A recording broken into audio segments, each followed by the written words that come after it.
Governments always say the same things. We're working for you. We're trying to strengthen the economy. But when you look at the truth, you see a completely different picture, because governments always do the same thing. They make people work, keep them poor, and make the rich even richer. And they always present it as if they're doing something good.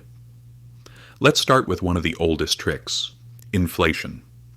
If a government spends more money than it has two options. It can collect taxes from the people, which makes them angry, or it can secretly reduce the value of money.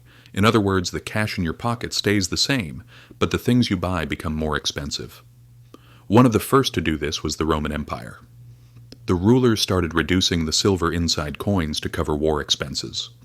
Later, the coins were made entirely of copper. The appearance of the money didn't change, but the value held by the people dropped.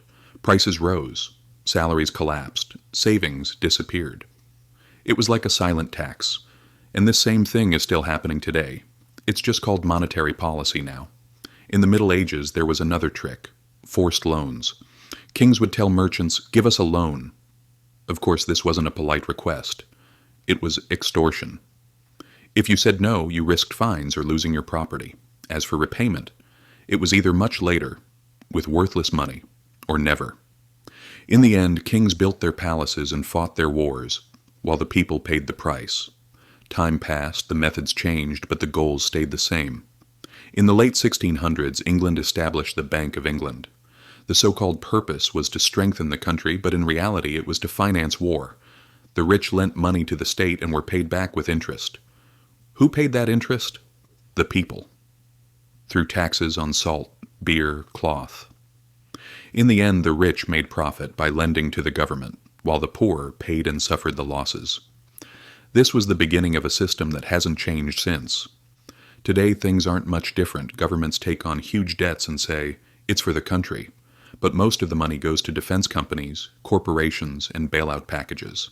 Then when it's time to pay it back, the people face more taxes, less support, more inflation. They pretend the debt is for the public, but the burden always falls on the public.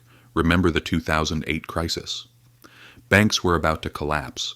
The system was falling apart, and government said, "We're saving the system." Who was saved?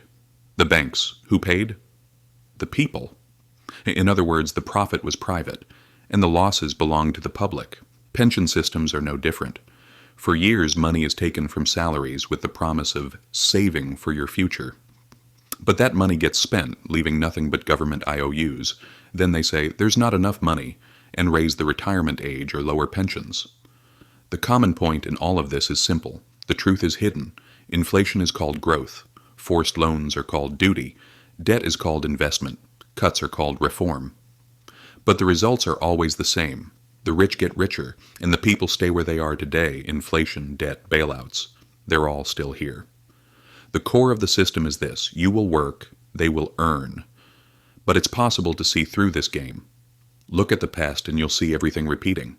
Rome devalued its money, hurting the people. Kings forced loans, merchants went bankrupt. Now, governments print money, and the public pays the bill. Times change, but the tricks don't. The real difference is whether you notice it or not. Most people think this system is natural. Inflation happens. Taxes are necessary. Bailouts are required. But these are choices. That's why financial literacy, understanding how money works, is a form of resistance. In short, question every explanation.